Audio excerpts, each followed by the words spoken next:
New education policy explained.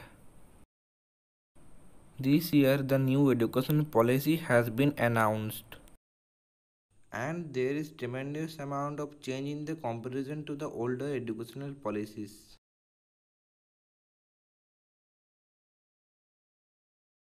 This video will explain and elaborate the changes and differentiation in the policies point-wise. Here are some points from the table.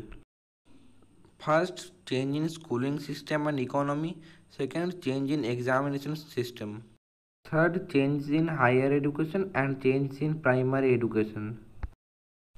And the fifth point is change in mentoring or teaching. Sixth point is change in subjectual learning. And the seventh or the last point is changes in the grading system. So here is our first point, schooling system and economic change. Talking about the economical part, government has decided to give 6% of GDP in education, which is a very good news. Now the question is, what is GDP? Many people don't know what is GDP. GDP stands for Gross Domestic Product. And this GDP is a measurement of production of final goods in a country in a specific time period, especially a year. So, government is giving 6% of gross market product to the educational purposes, which sure is a very good news. Now let's talk about the schooling system. The old 10 plus 2 system is no more. It has been replaced by a 5 plus 3 plus 3 plus 4 educational system. Let's talk about it. The first 5 years will be the foundation. This group is for children from nursery to class 2. Here the learning will be focused on playful activities. And the next 3 years will belong to an elementary school level learning. This group will contain from class 3 to class 5. Here the main focus will be on interactive learning, which will be also activity based. Then the next 3 years will be in the middle school. Here students will be taught many kinds of things. Students here will be taught science, arts, commerce and also vocational subjects or practical skills. Actually, these 3 years will be focused mainly on curiosity of a student. Students from class 6 to class 8 will be in this group. And here comes the plus 4 part. Students will be able to select their subjects here. Second point, change in examination system. Talking about the lower classes, only in class 3rd, 6th and 8th exam will be taken. Also, some exams will be taken in parts to keep curriculum activities as a continuous process. Also, students will be able to take exams in different difficulties according to their skill levels. Third point, change in higher education. The undergraduate courses will be now 4 years in length. It applies to all the courses like BSc, BA and BCom. It also applies for courses like BCA, BBA and BFA.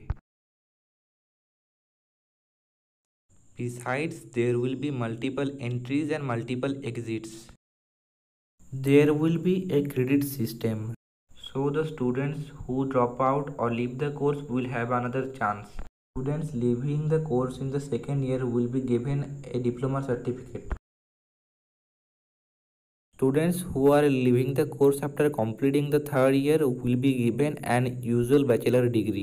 The fourth year is for research and development, which is quite optional. Fourth point, change in primary education. Now the pre-primary education will be registered as a part of the official education system. 3 to 18 will be the new age for right to education instead of 6 to 14. Besides, there will be focus given on activity-based learnings and digital or computer-based learnings also. Fifth point, changes in teaching and mentoring. According to the systematics of the new educational policy, teachers will be also giving training for teaching, of course. Also, local caterers, carpenters, electrician, public relation expert, and other vocational professionals will be hired for teaching in the schools. Also, teachers will have a grading system like students. Sixth point, change in the subjectual education. According to the policy, there will be no rigid separation of streams. Like there will be nothing specific like arts, science or commerce. According to this policy, subjects from science, arts and commerce could be taken together. For example, a student can study music and physics, history and biology, drawing and chemistry, vocational and geography together. Students will be able to select their subjects from class 9th or after ending the exam of class 8th. And also,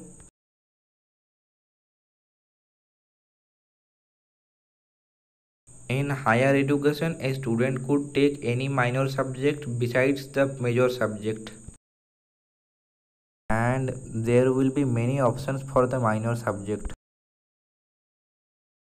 Now the seventh or last point, change in grading system. What happened previously was students were given report cards as followed to contain their grades and numbers and pros and cons. Now they will be like a profile, the report cards. By they will be like a profile, I mean that besides number and gradings, they will also carry the likes and dislikes of a student. Also, the opinions of his friends and teachers about the student, but now the report cards won't look like this. This is an example of an old report card. You can see, and this will be the new report card.